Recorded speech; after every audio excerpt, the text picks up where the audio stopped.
सहनावतु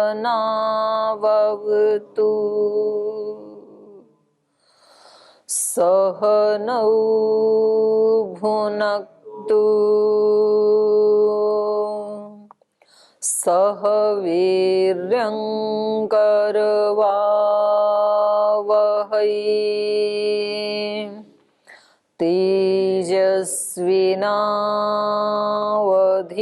तेजस्विनावधीतमस्तु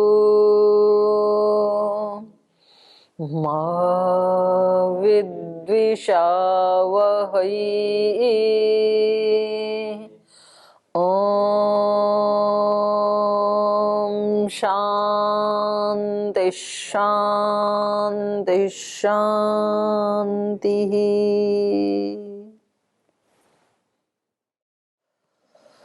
चतुर्थ पाद पढ़ रहे हैं हम वेदांत दर्शन का, और इसमें प्रारंभ से ही प्रथम सूत्र से ही प्रसंग ये चल रहा है, इस जगत का मुख्य कारण कौन है, मूल प्रकृति है या परमात्मा है। तो यहाँ पर इन चारों पांच सूत्रों में ये खंडन किया गया है कि मूल प्रकृति इस जगत की सृष्टि का कारण नहीं हो सकती है, बल्कि ब्रह्म ही उसका मूल कारण है।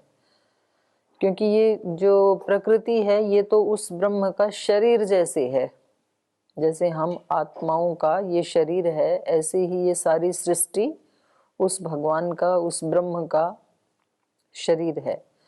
तद अधीनत्वात् अर्थवत, क्योंकि ये जड़ होने के कारण उसके अधीन होने से ही सार्थक होगी। और जेयत्व अवचनाच, कहीं भी अध्यात्म ग्रंथों में प्रकृति को जेय नहीं माना है, मोक्ष के लिए इसको जेय नहीं माना। और कोई पूछे कि जी नहीं, ऐसा वर्णन कठोपनिषद में मिलता है, वो तो प्रकृति पे भी घटता है, अशब्दम स्पर्शम आदि, तो हम ऐसा मान लेते हैं कि इसको भी जेय माना है। तो इसका उत्तर दिया कि नहीं, वहां इसको प्रकृति को आप उन विशेषणों से, ये विशेषण प्रकृति में घटित होते हुए भी उस प्रमाण से आप प्रकृति का ग्रहण इसलिए नहीं कर सकते हैं क्योंकि वहां पर तो प्रसंग ही नहीं चल रहा है, वहां तो प्रश्नोत्तर का प्रसंग चल रहा है। नचिकेता ने 3 प्रश्न पूछे, तो तीनों में कहीं भी मूल प्रकृति का कोई संबंध ही नहीं, पूछा ही नहीं उन्होंने मूल प्रकृति के बारे में, तो इसलिए वहां भी इसको ग्रहण नहीं कर पाएंगे। बल्कि वहां तो प्रकृति ही नहीं, अशब्दम स्पर्शम आदि तो तीनों के ऊपर घटित होते हैं, जीव, प्रकृति, ब्रह्म। लेकिन वहां पर ग्रहण किसका होगा, केवल ब्रह्म का ही होगा, क्योंकि जीव तो पूछ ही रहा है वहां पर वो प्रश्न, और मूल प्रकृति का वहां उन्होंने कोई चर्चा ही नहीं की। तो इसलिए ये जो कहा गया है अशब्दम अस्पर्शम, यमाचार्य के द्वारा ये ब्रह्म का ही स्वरूप नचिकेता को बताया है। अब इस जगत का कारण ब्रह्म ही है, मूल प्रकृति नहीं है, इसका एक अन्य हेतु दे रहे हैं। महद्वच्च, महद का अर्थ है महत, महत वाला, महत्वत, वतुप प्रत्यय। महद्वत च यच्च अशब्दम अस्पर्शम अरूपम अव्ययम तथा अरसम नित्यम अगंधवच्च यत् अनाद्यनंतम महत परम, यहाँ पर महत शब्द आया ना, महत परम ध्रुवम निचाय्य तन मृत्यु मुखात प्रमुच्यते। तो कह रहे हैं इस प्रमाण में, कठोपनिषद के इन वाक्यों में जो महत शब्द आया, अनाद्यनंतम महत परम, अत्र महत परम उक्तम तदत्र महत शब्दो महत्वत इति विज्ञेयम्। तो सूत्र का अर्थ क्या हो जाएगा, ये सॉरी प्रमाण में जो कहा महत परम, महत परम का अर्थ क्या है। अगर हम इन्होंने जो पूर्व पक्षी ने ये प्रमाण दिखाया तो इनका कहना क्या था, महत परम माने महतत्व से परे अर्थात मूल प्रकृति। और ये जो इसका समाधान कर रहे हैं ये क्या कह रहे हैं, महत परम माने महत्वत परम। महत्वत परम का मतलब क्या है, महत परिमाण वाले जो आकाश आदि हैं उनसे भी वो परे है, उनसे भी वो सूक्ष्म है। तो महत का शब्द यहाँ पर महतत्व नहीं बल्कि महत वाला, तो महत परिमाण वाले जो हैं उनसे भी वो परे है। महत परिमाण वाला, सबसे महत परिमाण वाला आकाश ही है, तो उससे भी वो परे है।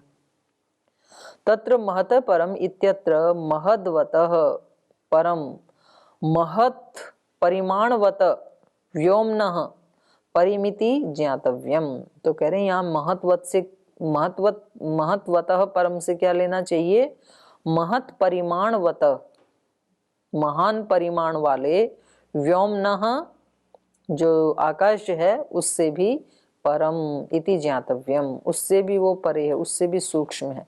यथाच वेदे व्योमनः परः परमात्मा निर्दिष्ट, जैसे कि वेद में भी आया है ये व्योम से परे उस परमात्मा का निर्देश किया गया है। ऋग्वेद का मंत्र है प्रथम उसका मंडल का ही, त्वमस्य पारे रजसो व्योमनः, हे ईश्वर त्वम अस्य रजस व्योमनः पारे, हे प्रभु आप इस रजस और व्योमन, रजस माने पृथ्वी, पृथ्वी आदि लोक, और व्योमन माने आकाश, पृथ्वी आकाश आदि लोकों से भी परे हो।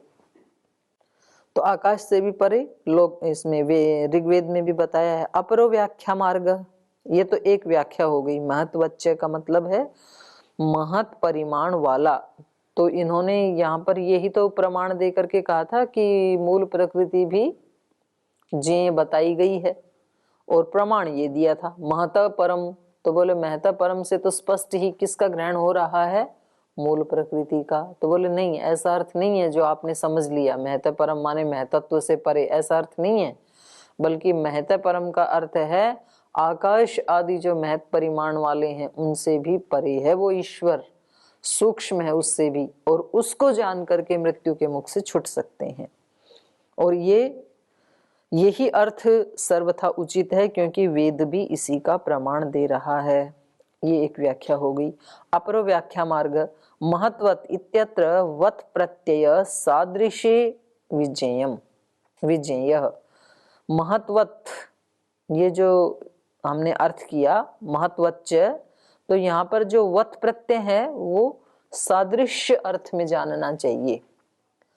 रामवत ऐसे बोलते हैं ना, राम जैसा, तो सादृश्य अर्थ में भी तो वती प्रत्यय आता है ना।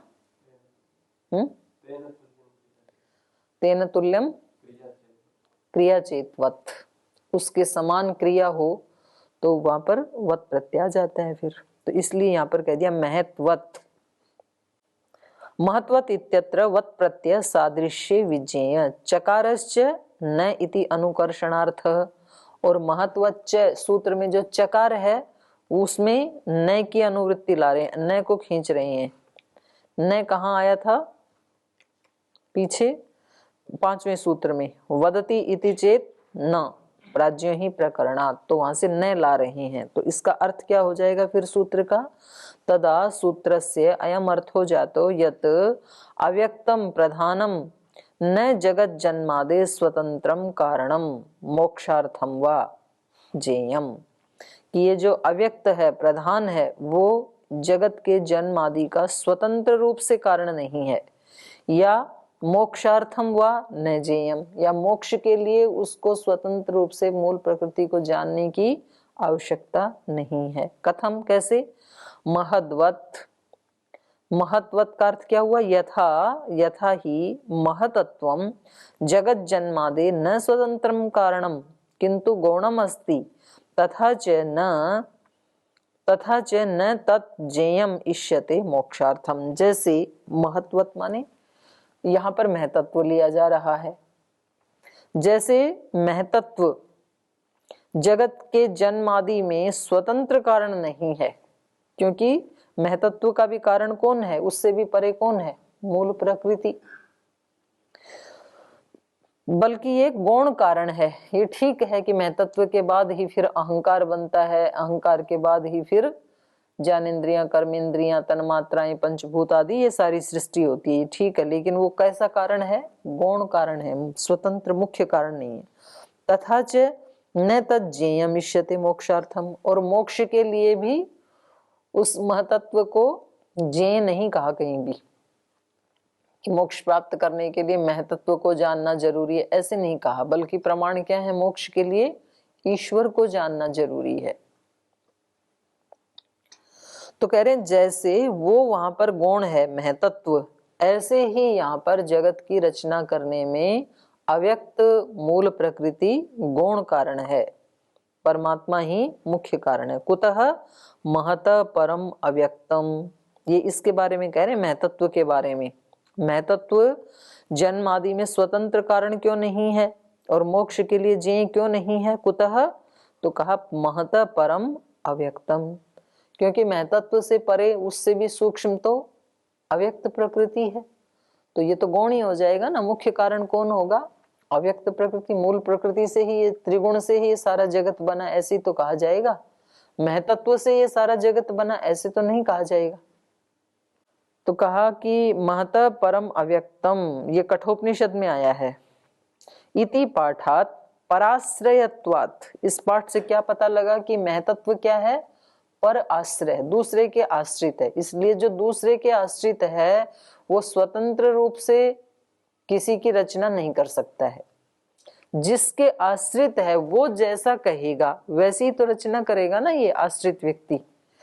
तो कह रहे हैं इति पाठात पराश्रयत्वात्, दूसरे के आश्रित होने से, ये स्वतंत्र कारण नहीं है। जैसे महतत्व, ऐसे ही मूल प्रकृति भी किसके आश्रित है? ब्रह्म के। तो इसलिए वो भी स्वतंत्र रूप से जगत के जन्म आदि में कारण नहीं बन सकती है। उसी को कह रहे हैं इति पाठात पराश्रयत्वात् तद्वत् खलु महत्वत्, महत्वत् माने महतत्ववत्, जो महतत्व है उसके समान, महतत्वम इव तद अव्यक्तम प्रधानम अपि जगत जन्मादेर न स्वतंत्रम कारणम। तो जैसे महतत्व स्वतंत्र कारण नहीं है सृष्टि की रचना में, वैसे ही ये मूल प्रकृति, जिसको हम प्रधान भी कहते हैं, वो भी इस जगत आदि के जन्म आदि में स्वतंत्र कारण नहीं है, किंतु गौणम एव इति, बल्कि गौण कारण ही है। नापि मोक्षार्थम जेयम भवितुमर्हति, और मोक्ष के लिए ये मूल प्रकृति जेय भी नहीं हो सकती है। यथा ही महत परम अव्यक्तम निर्दिष्टम तथा अव्यक्तात् पुरुषः पर इति उक्तत्वात्। क्यों नहीं है जेय? बोले जेय तो जैसे वहां पर महतत्व जेय नहीं है, बल्कि कौन जेय है? मूल प्रकृति, क्योंकि वो उसका भी कारण है ना। तो ऐसे ही मूल प्रकृति से भी ज्यादा सूक्ष्म ब्रह्म है, इसलिए वो ब्रह्म ही जानने के योग्य है। तो उस उदाहरण से बता दिया इसको। यथा ही महत परम अव्यक्तम, जैसे महतत्व से परे अव्यक्त मूल प्रकृति निर्दिष्टम बताई गई है, तथा वैसे ही अव्यक्तात् पुरुषः इति, ऐसे ही अव्यक्त या मूल प्रकृति से भी परे, परे माने सूक्ष्म, सूक्ष्म कौन है? ब्रह्म। इति उक्तत्वात् अव्यक्तात् पुरुषः परः, ये कठोपनिषद का प्रमाण दे दिया। कठोपनिषद में कहा है अव्यक्त अर्थात मूल प्रकृति से भी परे वो ब्रह्म है। अव्यक्तस्य पुरुष परत्वात् महतत्ववत् पर आश्रयत्वात्। तो कह रहे हैं यहाँ पर अव्यक्तस्य जो मूल प्रकृति है इसके पुरुष परत्वात्, मूल प्रकृति के परे पुरुष के होने से, मूल प्रकृति से भी सूक्ष्म पुरुष के होने से, अर्थात महत्ववत्, जो महतत्व है उसके समान, पराश्रयत्वात्, दूसरे के आश्रित होने से। तो दो हेतु दे दिए ना यहाँ पर। पहला हेतु, जैसे महतत्व से भी सूक्ष्म मूल प्रकृति है, ऐसे ही मूल प्रकृति से भी सूक्ष्म ईश्वर है। जैसे महतत्व मूल प्रकृति के आश्रित है, वैसे ही मूल प्रकृति भी ब्रह्म के आश्रित है। तो दो हेतु दे दिए। महतत्ववत् पर आश्रयत्वात् पुरुषः परो अव्यक्तात् इति कथनात्, ये जो पुरुष है, चेतन है, ये अव्यक्तात् पर ये मूल प्रकृति से भी सूक्ष्म, उससे भी परे है। इति कथनात्, इस कथन से, तस्य पुरुष अधीनत्वात् न अव्यक्तम जगत जन्मादे स्वतंत्रम कारणम। तो कह रहे हैं इसी प्रकार से पुरुषः परो अव्यक्तात्, पुरुषः परो अव्यक्तात् इति कथनात्, पुरुष जो है अव्यक्त से भी परे है, इस कथन से, तस्य पुरुष अधीनत्वात्, उस चेतन पुरुष के, ब्रह्म के अधीन होने से, न अव्यक्तम जगत जन्मादे स्वतंत्रम कारणम, तो ये अव्यक्त प्रकृति जगत आदि के जन्म का स्वतंत्र रूप से कारण नहीं है। और न च मोक्षार्थम जेयम, और ना ही मोक्ष प्राप्त करने वालों के लिए ये जेय है। इति सिद्धम, ये सिद्ध हो गया इस प्रकरण से। तो ये सूत्र पूरा हो गया यहाँ पर महत्वच्च। अब ये यहाँ पर शंकराचार्य जी के भाष्य का दोष दिखा रहे हैं। शंकर भाष्य, यथा महत् शब्दः सांख्यै सत्ता मात्रे अपि प्रथमजे प्रयुक्तो न तम एव वैदिके अपि प्रयोगे अभिधत्ते इति यद् व्याख्यातम तद असंगतम एव। सूत्रे वत् प्रत्ययो महत् शब्दाद् अस्ति न तु सांख्य शब्दात् अस्ति इति अस्ति येन च यथा सांख्यै इति कल्प्येत। तो कह रहे हैं शंकराचार्य जी ने यहाँ पर क्या भाष्य किया है, यथा महत् शब्द सांख्यै, जैसे महत् शब्द माने महतत्व, महतत्व या महत् शब्द का प्रयोग सांख्यै, सांख्याचार्यों के द्वारा सत्ता मात्र, क्योंकि उससे पहले तो सत्ता ही नहीं है ना, महतत्व से पहले तो, क्योंकि वो दिखती नहीं है मूल प्रकृति, तो महतत्व को सत्ता मात्र भी कहते हैं। और प्रथमजय, उसको प्रथमजय भी कहते हैं, सबसे पहले जो उत्पन्न हुआ उसको प्रथमजय कहते हैं। तो सत्ता मात्रे अपि प्रथमजय प्रयुक्तो, उसका प्रयुक्त जैसे शांख आचार्यों ने किया है, न तम एव वैदिके अपि प्रयोगे अभिधत्ते, तो कह रहे हैं वही प्रयोग वैदिकों के द्वारा नहीं किया जाता है महत् का। सांख्याचार्यों ने महत् का अर्थ क्या बताया, महत् का अर्थ महतत्व, सांख्याचार्यों ने क्या बताया महत् का अर्थ, बुद्धि तत्व, महत् तत्व। लेकिन वेद में ऐसा नहीं आता है, वैदिकों ने महत् का अर्थ क्या किया है, महान परिमाण वाला, उन्होंने महत् का अर्थ किया है सत्ता मात्र, महतत्व, प्रथमज, ये अर्थ किए हैं सांख्याचार्यों ने। वो आचार्य, वही अर्थ महत् शब्द के वैदिक आचार्यों ने नहीं किए। वैदिक वाले महत् का अर्थ क्या करते हैं, महत् परिमाण वाला, विराट। न तम एव वैदिके भी प्रयोगे अभिधत्ते इति यद व्याख्यातम, बोले ये जो व्याख्या की है ना शंकराचार्य जी ने, तद असंगतम एव, वो उचित नहीं है, क्योंकि सूत्रे वत् प्रत्ययो महत् शब्दात् अस्ति, क्योंकि सूत्र में जो वत् प्रत्यय है वो किसके साथ जुड़ा हुआ है, महत् के साथ, महत् वच्च ऐसे है ना। तो अर्थ करते समय आपने, शंकराचार्य जी ने वत् प्रत्यय किसके साथ लगा दिया, सांख्य के साथ लगा दिया। सांख्यवत् न वैदिके, सांख्यों की तरह वैदिक नहीं मानते हैं, ऐसे कर दिया ना उन्होंने। वत् प्रत्यय को महत् से हटा करके किसके साथ लगा दिया, सांख्य के साथ, सांख्यों के साथ लगा दिया कि सांख्य दर्शन को मानने वाले सांख्यवत् ऐसे कर दिया, सांख्यों के समान। वैदिक महत् शब्द का अर्थ ऐसा नहीं लेते हैं जो सांख्याचार्य लेते हैं। तो कह रहे हैं ये उचित नहीं है, माने वत् प्रत्यय को वहां से हटा के सांख्य के साथ जोड़ देना, सांख्याचार्यों के साथ जोड़ देना, ये उचित नहीं है। सूत्रे वत् प्रत्ययो महत् शब्दात् अस्ति, सूत्र में तो जो वत् प्रत्यय वो महत् के साथ है। न तो सांख्य शब्दात्, सांख्य शब्द से थोड़ी सांख्यवत ऐसे थोड़ी ना सूत्र बनाए हैं। न तो सांख्य शब्दात् अस्ति, ये न जिससे कि यथा सांख्यी, जैसे सांख्य वाले मानते हैं वैसा वेद वाले नहीं मानते, ये अर्थ जो कर रहे हैं शंकराचार्य जी, ये उचित नहीं है। ठीक है। आगे का चमस्वद अविशेषात।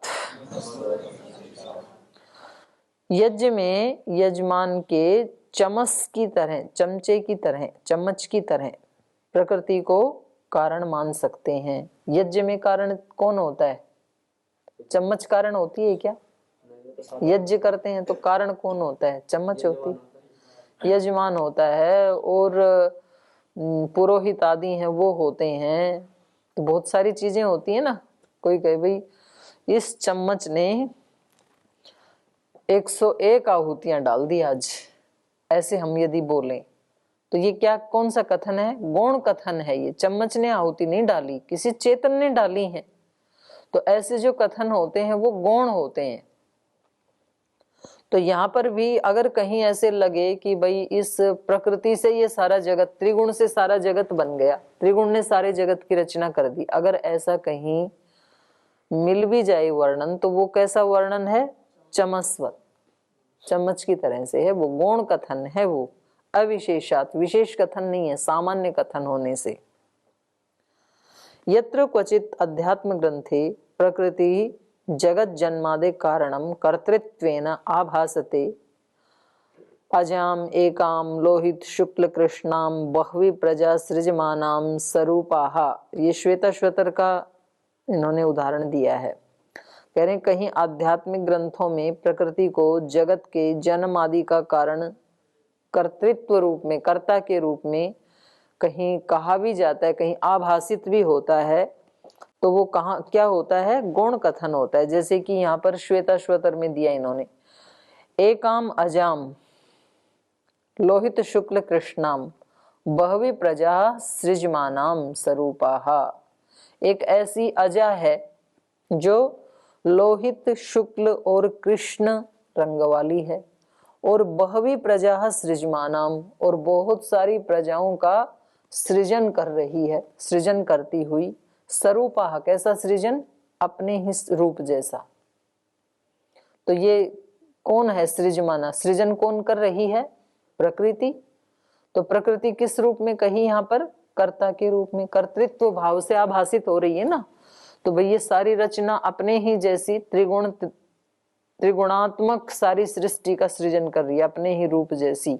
तो यहाँ तो क्या दिखाई दे रहा है? स्पष्ट ही प्रकृति का कर्तृत्व, प्रकृति ही ये सारा सृजन कर रही है, ये दिखाई दे रहा है ना इस प्रमाण से। और अजा का अर्थ बकरी भी होता है। कैसी बकरी? 3 रंग वाली, लोहित शुक्ल कृष्ण। और बकरी से फिर खूब सारे बच्चे बच्चियां पैदा हो रहे हैं उसी के जैसे, चितकबरे, चितकबरी बकरी और चितकबरे बच्चे बच्चियां। तो यहाँ अजा का मतलब है जिसका जन्म नहीं होता, जो नित्य है, प्रकृति। इत्यत्र तु खलु प्रकृत्याख्यम अव्यक्तम जगत जन्मादे कारणम भवतु किल चमस्वत। कह रहे यहाँ पर जो प्रकृति या अव्यक्त को जो जगत के जन्म आदि का कारण कहा जा रहा है या देखा जा रहा है, ये कारण कैसा है? चमस्वत, चम्मच के समान, गौण कथन। यथा ही यज्ञस्य कर्ता यद्यपि यजमानः स्वतंत्रम यज्ञस्य कारणं भवति, तथापि चमसोपि हव्य पदार्थस्य प्रक्षेपण साधनत्वेन किं वा आधार साधनत्वेन यज्ञस्य कारणं भवति। तो कह रहे हैं जैसे यद्यपि यज्ञ का कर्ता कौन होता है? यजमान। वो स्वतंत्र रूप से यज्ञ का कारण होता है, क्योंकि यजमान नहीं है तो यज्ञ होगा ही नहीं। तथापि, फिर भी, चमसो अपि हव्य पदार्थस्य प्रक्षेपण साधनत्वेन, लेकिन फिर भी चम्मच, क्योंकि वो जो भी आहुति देगा, हव्य पदार्थ देगा, तो उसका साधन तो चम्मच ही बनता है। तो हव्य पदार्थस्य प्रक्षेपण साधनत्वेन किं वा आधार साधनत्वेन, और साधन भी नहीं बल्कि मुख्य साधन है, क्योंकि चम्मच ही नहीं है तो अपनी हव्य देगा किसमें? तो मुख्य साधन होने के कारण यज्ञस्य कारणम भवति, तो उसी को यज्ञ का कारण मान लिया जाता है, चम्मच को ही, क्योंकि वो मुख्य साधन है। परंतु जैसे कुल्हाड़ा आदि होता है ना, मुख्य साधन लकड़ी फाड़ने का, इस कुल्हाड़े ने इतनी लकड़ियां फाड़ दी आज, तो कुल्हाड़े ने नहीं फाड़ी, कुल्हाड़े वाले ने फाड़ी, लेकिन गौण कथन होता है, कभी वो बहुत पैना है, बहुत हल्का है, तो उसकी प्रशंसा करने के लिए ऐसा बोल दिया जाता है कि ये देख रहे हैं कुल्हाड़ा, इसने आज इतनी लकड़ियां फाड़ डाली, इतना अच्छा है ये। तो ये गौण कथन है, क्योंकि वो आधार साधन है, मुख्य साधन है। परतंत्रम एवं कारणम, लेकिन वो चम्मच कैसा कारण है? परतंत्र ही है, यजमान के आश्रित है। तद्वत अविशेषात कारणत्व सामान्य धर्मात् अव्यक्तम प्रकृत्याख्यम अपि भवतु परतंत्रम जगत जन्मादि कारणम न तो स्वतंत्रम मोक्षार्थम व जेयम इति। तो कह रहे हैं उसी प्रकार से, तद्वत अविशेषात कारणत्व, उसी प्रकार से सामान्य रूप से कारणत्व है इसका, किसका? अव्यक्तम प्रकृत्याख्यम अपि भवतु, जो अव्यक्त या प्रकृति, मूल प्रकृति जिसका नाम है, संज्ञा है, वो भी सामान्य कारण हो सकती है जगत के जन्मादि में। परतंत्रम जगत जन्मादि कारणम, वो ईश्वर के अधीन होकर के ही, परतंत्र होकर के ही जगत के जन्मादि का कारण बनती है, न तो स्वतंत्रम मोक्षार्थम व जेयम इति, बल्कि स्वतंत्र रूप से वो इस जगत के जन्मादि का कारण नहीं बनती है, या फिर मोक्ष के लिए जेय भी नहीं बनती है। अथ अन्य व्याख्या मार्ग, ये तो एक इसकी व्याख्या हो गई, अब दूसरी व्याख्या कर रहे हैं, तो ये व्याख्या फिर कल पढ़ेंगे। हो गया समय आज तो।